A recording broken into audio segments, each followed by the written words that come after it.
Good morning, good afternoon, and good night, and welcome to the pod where we chat, argue, and wax poetic about the movies that we love, hate, or are simply worth talking about. All movies have something to say, and we enjoy trying to analyze what they capture. Welcome to the Shatter After. How's everybody doing out there? Here is the Shatter After crew again for another awesome analysis on an awesome, great movie, or a movie that most of us enjoyed. Welcome back to the Shatter After, part of the TNC network, where we talk movies and analyze them to death for the good things, the bad things, the in between, but the things that make them films, pieces of art. I'm Brandon, the Scarlet Fan here, joined by the one and only Mike Thomas. You guys, this is the weirdest Aquaman sequel I've ever seen. And while we get to the trench horror movie that one promised us, I think this is good in between. Um, Fair. and and the great Isaac Wolf. What's up, man? This should shape out to an interesting review. And he didn't even try. He just went for the pun, huh? Yeah, I'm disappointed though because we, in the My Dress Up Darling review, in our Attack on Titan season finale, Isaac was on point with those puns. This was the lowest hanging fruit of puns he's had in a while. So I'm really disappointed in that one, man. So okay. so so Then I need to hopefully ask you a hopefully question. you're able to fish out something better as the show Then progresses. I need to ask you one thing, Mike. Shoot. Who cleans the floor of the ocean? Who, Isaac? A mermaid. Better. I'll allow it. Let's move on. I love how you like the de facto referee of puns here, Mike. I appreciate you taking the burden and You taking the know, role. it should just become a podcast within a podcast. We have to start ranking all of Isaac's puns. Yes, yes, yes. I think we need to do that. So Okay. What happened there? it was. I think your pun earned you another seat or something. I think musical shares of puns. Which So, place? Jeez. so we're back here in the shadow after where we analyze movies and talked about the artistry behind them and what makes them interesting and particular. And I appreciate you guys humoring me for today's pick. Um, Premiering in December 2017, which it's gonna be 5 years old by the end of this year. This movie was directed by Guillermo del Toro, which is worldwide known for his particular style and love of fairy tale, grim fairy tale elements. But most of the stories that he does are original. People know him from Pam's Labyrinth. He brought the sci-fi mecha great movie to life, Pacific Rim. He also brought us all the dark stories, all the scary stories that we tell. I think is the name of the show. He's the Yeah. one. Also, he's also the director behind the Hellboy movies that we know and love with Ron Perlman. Um, The good ones. the good ones, yes, we have to say it. He's also the director behind my favorite Blade movie, which is the second one, which is phenomenal. Oh yeah. Um, but this is a director with a very unique eye, very unique taste, and I like the fact that every movie that he's done um, pretty much emanates his vision. And talk about a director that knows how to show us what he sees. And this is one of those films that definitely um, exemplifies his talent and his eye for the weird and the interesting and the peculiar and the human behind the monstrous, which is, I think, it's the beauty of this film in my taste. The Shape of Water is a modern fairy tale, which I really really enjoyed. I was never ever expecting this movie to catch my eye the way it did, but ever since I saw it in theaters when it came out, it just grabbed my imagination, and I've been Mm. wanting to talk about it ever since. So let's go around as we start our dive into dive into the Shape of Water. Mike, your thoughts? Yeah. So this was my first time watching The Shape of Water, which is A film that's been on my radar. Ha, another fish pun.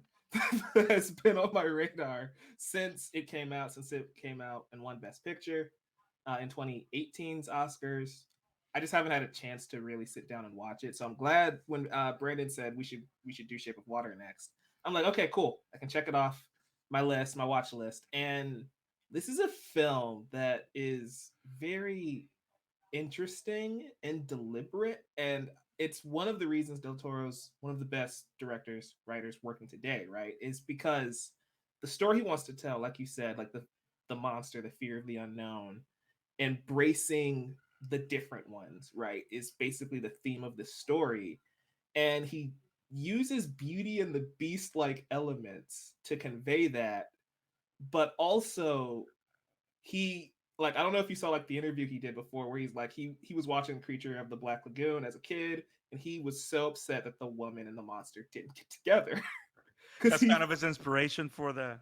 that's his inspiration for this movie, because he thought that there was romantic tension between those two, Mhm. but no, turns out it was just a generic monster flick. Right. And so he took that inspiration, and that's how you can tell he put his heart and soul into this movie, because it's an idea he's had since he was a child, Yeah. and he went out and made it. And that's just such a boss move. It's Yeah. like when Steven Spielberg said, you know what, I'm gonna go make West Side Story. Why not? No matter how old he is, no matter how outdated that story is, he's like, I'm gonna breathe new life into West Side Story. And Del Toro, you have to be, you have to be a certain level to where you just say that idea I had when I was 7. I'm I'm gonna gonna go go back make to it. that. I'm gonna make that a Best Picture winner. Yep. Yep. Yep. So great, so great. So I really enjoyed this movie, and I'm really glad I got a chance to watch it. Isaac, thoughts? Well, to avoid peer pressure of what are you have waited for, I need to say that in case you wonder if my options really make waves, it's that I don't really like this movie. I don't hate it like I do with Godfather, but I'm not that keen on it, honestly. I mean, It Isaac, you saying better than Godfather is the greatest review anyone can give The Shape of Water. Can it be though, considering I hate that movie?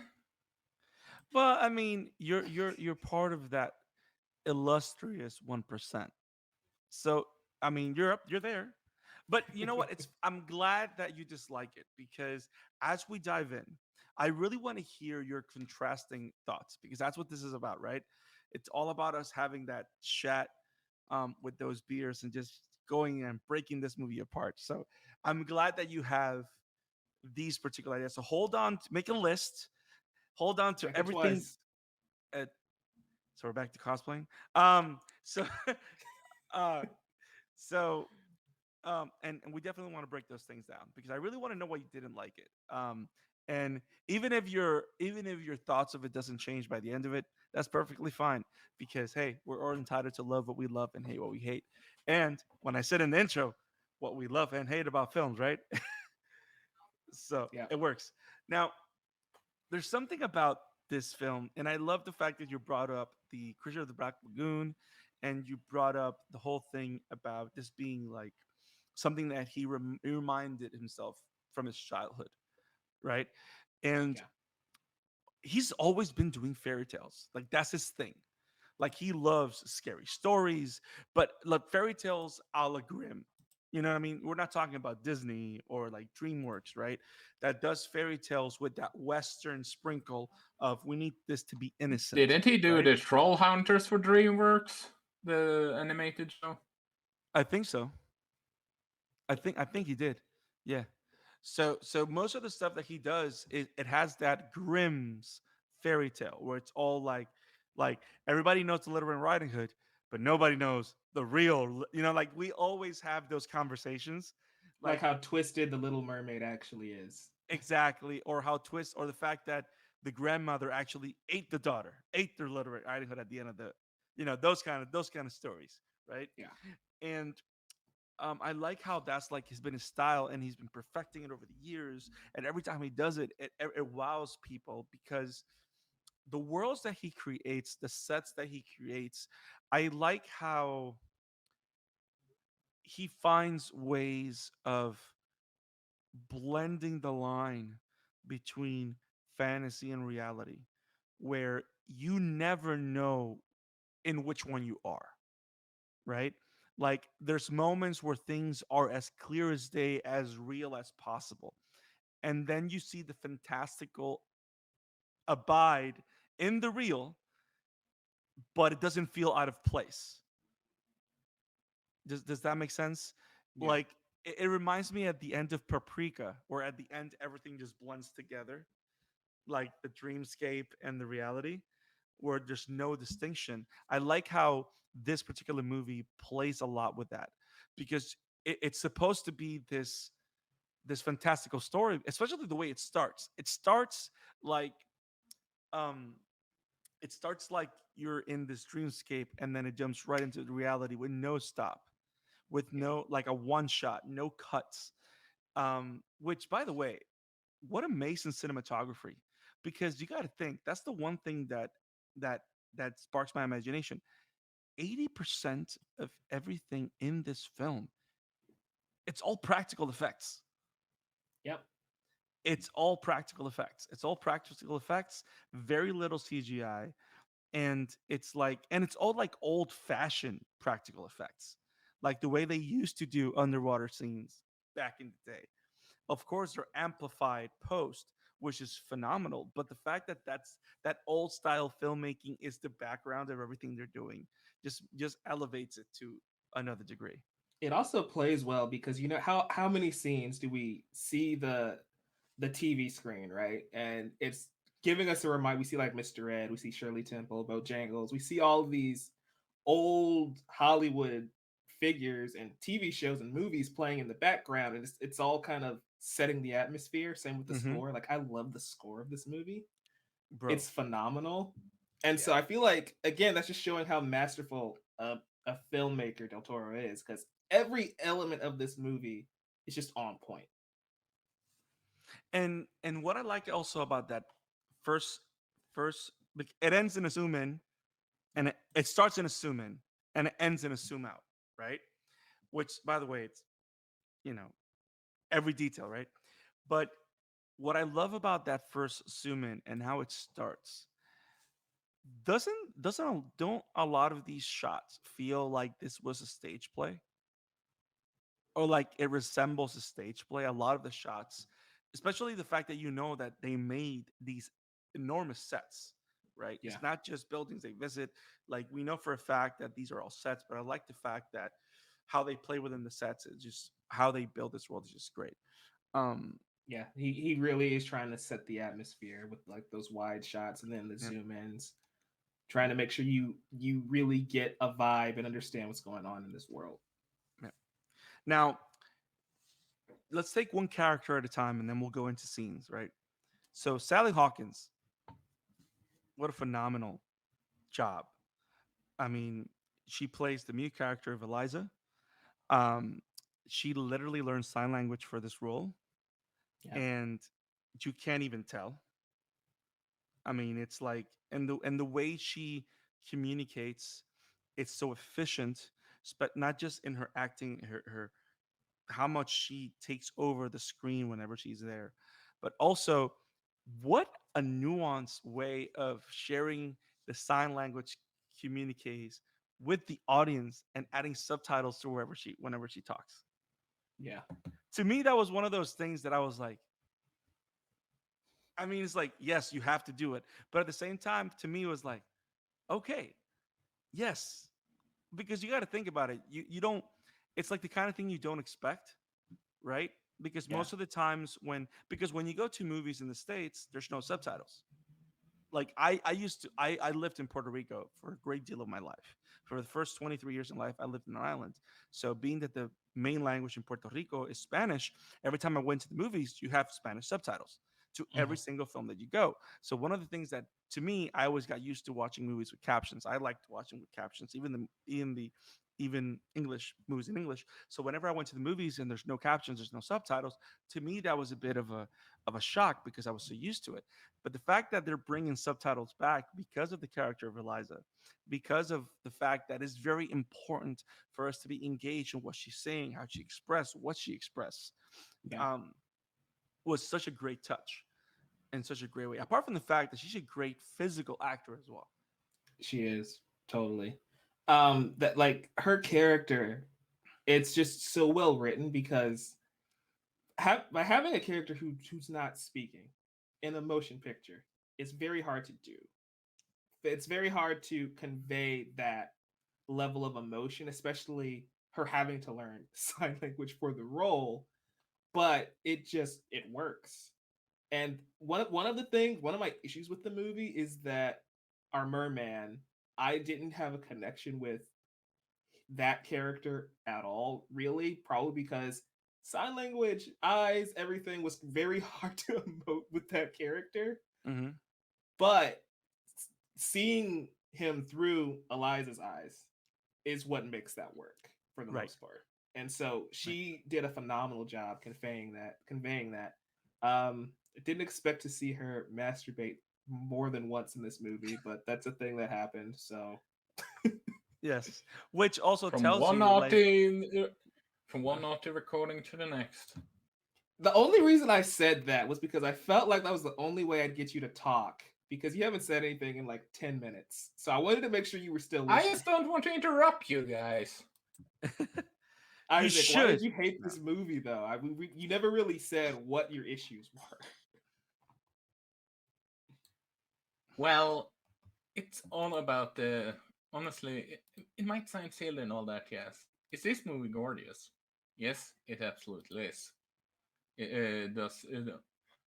Is the practical effects really well made, especially on the creature? Yes, absolutely.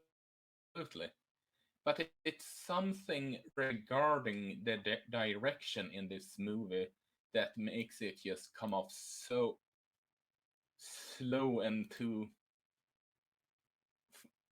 I don't want to say full of themselves, but that's the closest word I can think of. It's not as pretentious as Godfather, but it just comes off as. Mm, it just didn't connect with me with how the direction was flowing. And Like the flow of the honest, story, or like what? yes. If Okay, you like you thought it was too slow paced, or that too, I believe it was a 2 hour movie, but it felt like four. oh wow, That's a lot. that's wow. Okay, No, and you know what's crazy? That I actually like the fact that you're honest always and you tell us what you think. And and what I like about your reasons for not liking it is the fact that that's kind of the point. Like like everything that you're saying, like it's full of himself or like it drags. Um I think it was all very deliberate. And that's kind of what I like about it because one of the You're things that absolutely right. It was very deliberate and it's kind of it obvious. and I like the And I fact. can respect it for that. It's just that Hmm. it didn't connect Yeah, with me. it didn't work for you, and that's totally fine. yeah, I mean, it's not meant to. Some movies, and I can tell, like this is one of those movies that this is not for everybody. Like, not everybody's gonna actually go like, "Oh, The Shape of Water is the next." You know what I mean? Not yeah, everybody's gonna take the time because you got to think about it. The Shape of Water, it's kind of like an indie film. That's really like if we look at it the right lens, it's. I mean, it wasn't like major, like it wasn't 21st Century Fox. It was Fox Searchlight, which is yeah, technically their indie studios, right? So so this movie is meant for a particular kind of crowd that's looking for that knows what Guillermo del Toro is about and is looking for that kind of storytelling. But I do like you were saying, like it is very deliberate and it makes me go back to not for pun's sake, but it makes me go back to those very intimate moments that we see multiple times Eliza um, show off with. But what makes me think about it is that that's one of those elements that kind of tell you what she's looking for in a very real way for the fact that she's a full woman. You know what I mean? Like she's not. This is not a female character that's looking for something superficial.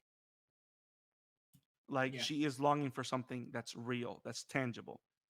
No, whether or not she finds it in a real man or in a humanoid male creature. um, but yeah, those are great points, Isaac. Very very great points. Before we Now move on, I just want to ask you guys: did you watch this movies with subtitles on? Well, I always do that for English. I do that always. Okay. Always, all things considered. I I mean, I didn't do it can for watch this it. one. I I can watched it do. without. I can do it. I can do it with English subtitles because I understand when I read it. But yeah, it's because it's not my for English. It's not my first language. I just feel that I need subtitles just so I can hear what people are saying, just so I don't miss anything. Okay. It's just funny to me because whenever the creature talks, it just says amphibian human noises, and I just think that's funny. I didn't see that. I didn't see that. That's perfect. That's Yeah. phenomenal. Um, yeah, Sally Hawkins did an amazing job, and of course, I mean, Doug Jones, the Amphibian Man. I mean, that guy's made a career about. He's made a career out of dressing up, Yeah. and I mean, he's Abe Sapien from.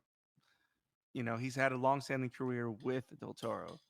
He plays Abe Sapien. He plays the weird eyes and hand monster in Pan's Labyrinth, right? The freaking Silver Surfer. The the freaking Silver Surfer.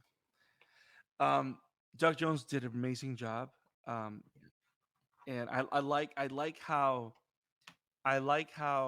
he plays with his height. Like the physicality in his acting is just great. How most Yeah. of the times when you see him, he's kind of like crouched over, even when he's standing, and it's not till at the end when he's about to, like exemplify justice in the sake of Eliza, that he actually takes arches back and everything, and it's like, oh my god, that's the one we've seen all this time. Yeah. So I like the fact that you're able to see those degrees of acting in the physicality of his. Now, to me, one of the standouts in this film, freaking Richard Jenkins, man, He's so good. he's so good in this movie. And what a unorthodox role for him to fill. Yeah. It's not like the type of role that you typically see Richard Jenkins playing, and he was great, and he was so good at it. And I like the fact that all these characters, because of the era, right? They're painted like very simple, paint by numbers characters. Like Eliza is the princess, Richard Jenkins is the neighbor, or like the helper for the. If we're looking fairy tale terms, you have the monster is the monster. Strickland, as soon as he comes in, he's the villain. Brewster is comedic humor. Right. um Octavia Spencer is the best friend. Like all, but as the story goes on, which is why I like how it stretches. um he adds so much modern complexity to all the characters. I like how every character is complex in their own way. Apart from the amphibian man, because that tends to be very, I mean, he's just a monster, and I like, and it kind of works that he's just one sided to a degree. Hmm. Apart from what you said, that his character grows because as we see him through Eliza's eyes. Um, so, but I like how all the characters grow as the story go, and we see like the themes of identity and the themes of segregation in different areas with the character of I forgot his name, of Richard Jenkins' character. We see the typical household of African American couples in those days, how things were with Octavia Spencer and Brewster. We see the whole thing with Strickland with the Americana kind of look of his The wife, his American kids, dream. the American dream. No, Mhm. and the idea that he's like he's his fingers have been bitten off, he's in pain, and his son tells him about jetpacks, and all he says is, "This is America." And Literally. Shannon is perfect in a role like this. Oh, bro, Shannon is the quintessential like antagonist in any movie. I mean, whenever He's he's just in the great. movie, he's Yeah, the man. best part of the movie, except for Batman versus Superman, where he doesn't get to talk, you Right. know? But Because it's like, yeah. Yep. whenever he's on screen, phenomenal job. Mm-hmm. But also going back to like what you were saying, these characters are simplistic in nature, but there's deeper meanings to them. Like, think about one of the biggest lines to me in this movie is when he's saying that he's never gonna lose. He can't lose, right? Yep. He always comes through because he's the archetype of a hero, right? Yes. Tall, chiseled, white, The typical American hero. right? Fighting this monster, right? That this how many stories have Exactly. we seen like that Yep. before? Yep. But again, he's flipping that narrative on its head, and he's the bad guy. It's akin to Beauty and the Beast again, right? With Gaston being the bad Yes. guy, not the Yes. Beast. Yes. And that goes back to I have a quote here from Del Toro when he was doing the press junket. He said, "The Beast doesn't have to transform to be loved." He hated the ending of Beauty and the Beast because he becomes human at the end. He and Belle fall in love, blah blah blah. And it's like that's knowing his mindset making this movie. It makes me appreciate it even more seeing how deliberate, how methodical he was. The Yep. very things that Isaac didn't like about this movie are the very things that made me really enjoy it. It's not my favorite movie, but Yep. I understand and appreciate the artistry behind it and the effort and everything he put in when he was crafting the story. Yep. And it's Let me put it like this. I know what he Yes. wants to tell, and I respect the hell. Okay, sorry, I respect this movie a lot. But it just the execution, direction, all that jazz, it just didn't flow with me. No pun intended. Actually, It's you, Isaac. The pun was kind of intended, wasn't it? yes. no, not this time. Actually, No, but it just it just flowed naturally like water. it takes any shape, right? Um, Heh. but yes, everything you guys said, yes. And I like, what I love about the character Strickland's also is the fact that he he's the hero in his own movie, Yeah. and that's what makes his character complex because he falls deeper and deeper into this rabbit hole because he's the hero in his own story. And I like how everything how he becomes more the darkness inside him is displayed even further as he reaches to the end of the film, which I like the deterioration of it. They're ripping the Um, fingers off, man. you know what's funny? It's like kind of like imagery. Like the Yeah. beast by biting his fingers off and then trying to put it back together. It's like the beast is trying to expose how rotten he is.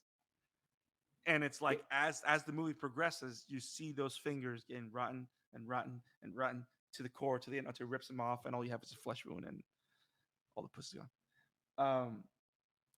But can we talk about the whole thing about the monster, which is one of the things that I love about this film is the fact that just like Del Toro said, he doesn't have to stop being a monster to be loved, right? I love the fact that the monster is a monster. Yeah. Like it's not like the beast that he can talk and he can. I mean, this monster has that capacity. It's an intelligent being, right? But it doesn't stop. It doesn't have to become excessively human for It still us. destroyed a cat. Yeah. Yep, it's exactly like you still see that, and I like how that's kind of like the the gateway to us seeing how mystical he is with the Mm-hmm. whole "it's my hair." But I like the fact that he's a monster through and through, and the fact that he was loved as a monster, which I think that's the point. Like you don't you don't love someone when you love someone. You don't love someone because they're different. You love someone because there's an understanding, because you guys find a connection in a level, which is the whole argument. That scene where Eliza is which is one of the most powerful scenes in the movie, where Eliza is trying to get Giles on her side in the heist of the monster, right? A lot of heist in the last 10 years. Um, the heist of the monster. And she's telling how when he sees me, he's happy. When he sees me, he doesn't see what I lack. He just sees me. And the Yeah. fact that when you care about someone, when you connect someone, at the end of the day, which brings me back, I know it's kind of like, we're kind of like, well, we do all the pods, so it doesn't matter. But on my dress up darling, that's the whole thing, you know, Link in the description. like in the description. Um, in that anime, it's all about connection. It's about the fact that they're brought together because they understand each other, not Yeah. because they're the same, not because, which of course can be translated to what a lot of people argue. It's not the color of the skin, it's not the nationality, it's not the race. It's the fact that they understand each other. That's how they can have connection, and nothing else matters. Which is one of the Exactly. most beautiful things in the movie. Which is why I love the fact that we're supposed to understand that all this is being narrated by Giles, right? And like how you go towards the end, like his last, like the shape of you, because love will take the shape that it needs to take for it to, work and bloom. And it's just great. So I have a question for you, Brandon. Especially since you've seen this multiple times. Since he is narrating the story, and at the end, he's not quite sure what happens. Do you think Eliza drowned? Do you think she really spouted gills? Or is I that him? Is that what he hopes had happened? I think that's what it is. I think that's what it Okay. is. I think we're supposed to believe that yes, it just makes sense, right? Because by the way, talk about a film planting the seeds of anything in your face. Yeah, as soon as I saw like she moved, I'm like, oh god, don't tell me she spouts skills at the end of this movie. Right, right. Which by the way, I like how, again, we're going back to the word that Isaac used, which is perfect for this film. This Mm, film is deliberate. Everything that it does is deliberate. But yeah, then that's what fairy tales are not known by their complexity. They're known by being deliberate in their message, right? Which is one of yeah, the keys of most myths, legends, fairy tales, and stuff like that, right? Um, the whole thing with the calendar being a recurring character in the film, and not only it's it informing to what's happening in the plot, right? With the little things behind the date, but also it informs the villain at the end of where they're gonna be. Like those little details, the whole thing about boiling eggs being a whole thing, the yeah, egg timer, like the egg is what brings them together. Um, and but also like the whole thing with the music, especially the 30s and 40s music that they play. Um, I like how music is their means of communication, and it starts with Eliza just playing music for him, and then it expands as being an extension of her soul in that whole dance set piece. Which, by the way, I don't know if you guys noticed, but as the song starts to play, it literally syncs with Eliza talking and singing, and then it transfers. Which it's like, what a way to transfer to a dream sequence. yeah. That's such a great moment. Yeah, so great. But Such. yeah, I agree with you. I agree with that. I think is what we're meant to believe Mm-hmm. based on Giles' understanding. And even Giles doesn't tell us like, "Hey, that's what happened." Like Yeah, that's so it makes you think, yeah, that's what he believes. I think that's what he thinks. That's what he believes happened because most fairy tales were not meant we're meant to kind of like grab the lesson or grab The moral the of the story. and move on. Yeah. It's not about what it's not about and then in the shape of water 2, um the amphibian man joins Jason Momoa against Orm. It's not like we're not going to see the part 2 of this. Exactly. Unite the seven, right? I mean, he's somewhere in the season. Now, can we talk about the fact that it takes place in Cold War era United States, and we have a Cold War plot in the middle of the movie? I know, right? Like that. At first, I was kind of unsure what time period we took place in, but as soon as that happened, I'm like, oh, okay. Yep. Way to put that right in the center of the film. Yeah, yeah, And it's like, oh, there's no question about what time period this movie takes place in anymore. yeah. And I like the fact that it So crazy. works because it works because of the time period. Yeah, Because who else? The Russians. There's no one yeah. else. That's it. You know, and it's all about and I like the fact that and that's how you know that Del Toro knows his stuff because you got to think about what was the Cold War. It was a battle of threats and information. That's what it was. It was all about them trying to beat each other or be ahead of each other in the technological curve as a superpower and all that stuff. And I love the fact that when it comes to those spy versus spy moments, right? That's all it's about. It's all about the creature as a source of information, as a source of intelligence, as a source of something they can grow and learn. I like the whole argument with Dimitri's. But by the way, that guy, I love that actor. He also plays the role of the CEO of Purdue Industries and Dope Sick, which by the way is an amazing series. Oh yeah. Um, um, but I like the fact that the goal is that the Americans don't learn. That's why you have to kill it. Like, I don't know. I like the shenanigans. Isaac, did you like the Cold War shenanigans? I mean, it made sense for the plot and all, and using the Cold War as a background for the reason you said, as in they they destroy what they don't understand.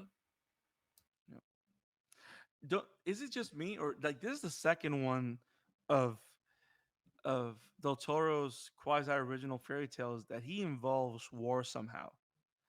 Because Pan Labyrinth has war front and center of it as well.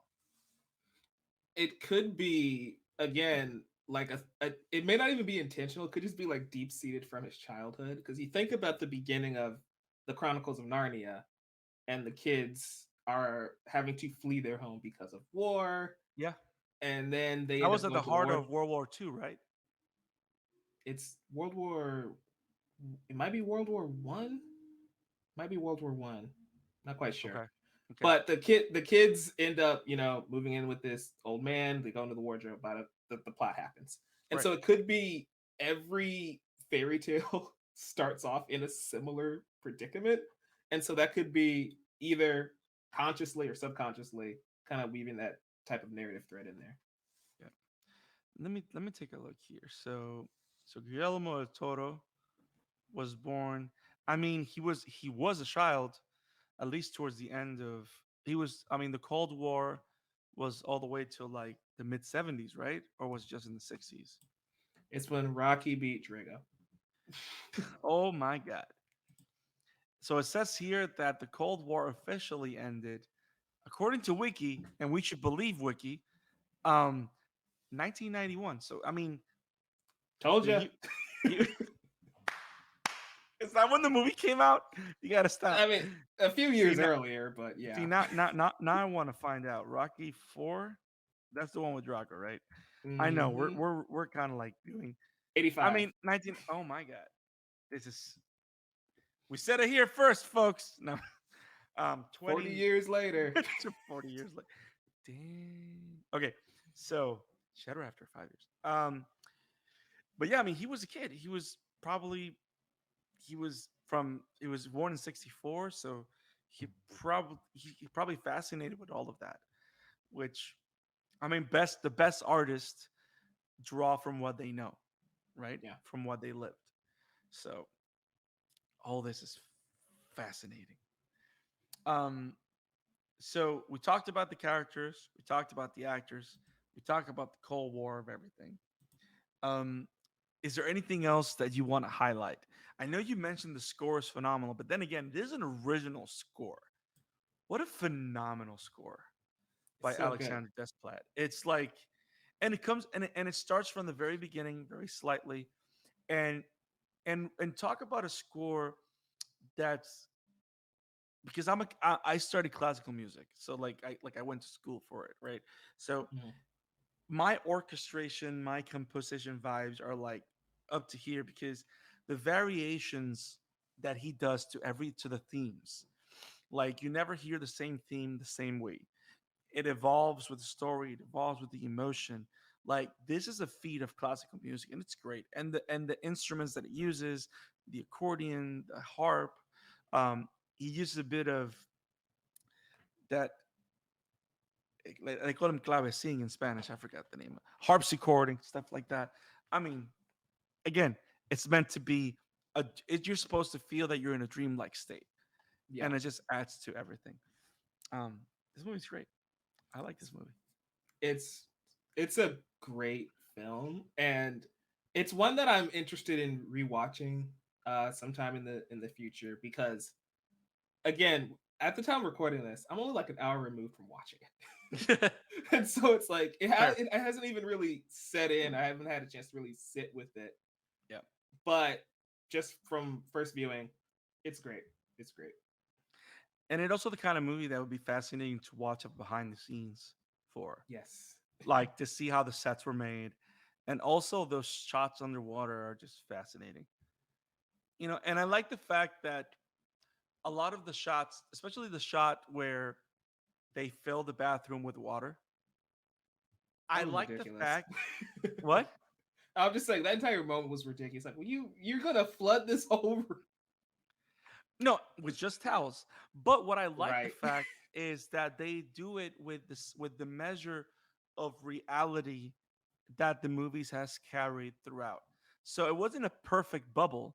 No, there's water going everywhere.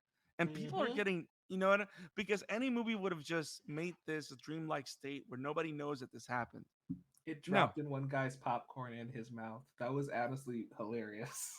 Yes, there's a lot of salt in that water. So it was sorry. But but it was great. It was great. It's Um great. I think we've said a lot on this movie. This movie was great. Isaac, you thought it was okay. You thought it was great for the reasons that it could be great, Mm, and you thought it was okay, and you thought it was bad for others. But I'm really happy that you told us what you thought about it, and you actually took time to see it. So thank you. yeah. And it's not a movie I will return to, but I figure I could give it a chance anyway. And yes, Cool. Mike, I'm going to watch Hamilton, even though I doubt I'm going to be fitting for that episode. Awesome. It's a great play. Yes, it is. So thank you guys for joining us for this episode of the Shadow After. We've had a blast talking about The Shape of Water. Hopefully, you've enjoyed our conversation and our deep dive into it. This is a very beautiful, artistic, and particular movie. It did won the Academy Award back in 2018 for a reason. You should definitely go check it out. If you need a place to escape to and just watch an awesome film with awesome acting, go watch Shape of Water. I mean, if you don't like fairy tales and you don't like fantasy, slight horror, then this is not the movie for you. But if that's your jam, or if you've liked other of Guillermo del Toro's movies, you're gonna love this one. And you should definitely go check it out. Well said. Mr. Isaac, where can we find you, my brother? Well, you can find me over at Wobem Entertainment, and you can find me on Twitter at Emblemaniac, and you can find an anime and manga pod we're doing over at the Amateur Taco here on YouTube. Every podcast sites besides Podbean, and our Twitter is the Amateur Taco Pod. Awesome. We need to get you guys on Podbean. Like, really. We gotta figure something. We gotta figure something out. Um, Mike, where can we find you, man? Yeah, you can find me on Twitter at Novice Cinephile, Facebook Novice Cinephile, Instagram The Novice Cinephile because somebody stole my name for some reason. I don't understand how that works. But of course, youtube.com/Novice Cinephile, where we're doing Fooly Cooley will just never end because every time I think I'm close to being done with it, they announce a new two new shows. So that's happening on the channel. And of course, like Holy Isaac said, coly. Fooly Cootie. Holy As coly. Isaac said, the Amateur Otaku podcast. We just wrapped up Attack on Titan. We have a bunch of stuff over there. Check that out. That is going to be links down below. Awesome. And you can find me at the Scarlet Fan 52 on Twitter, at the Scarlet Fan 52 on Instagram, and at the Scarlet Fan 52 on TikTok, even though I have no idea what I'm doing there. And if you love what we do in the Shadow After, we're part of the TNC, the Novice Cinephile Network. Go check it out on a playlist. We have our episode on The Godfather. We just put out our episode on Good Will Hunting, and we have The Shape of Water. We're going to be covering a lot of movies coming forward. We're going to do the Batman. We're going to do the Avengers for the 10th anniversary. We're going to do Blade Runner 2049. There's a bunch of stuff that we're covering, but everything in due time and with awesome reviews and awesome friends. So go check that out there. If you want to listen to us in podcast form, find us on Spotify, Google Podcasts, Apple Podcasts, Stitcher, where all podcasts are found. You can find The Shadow After.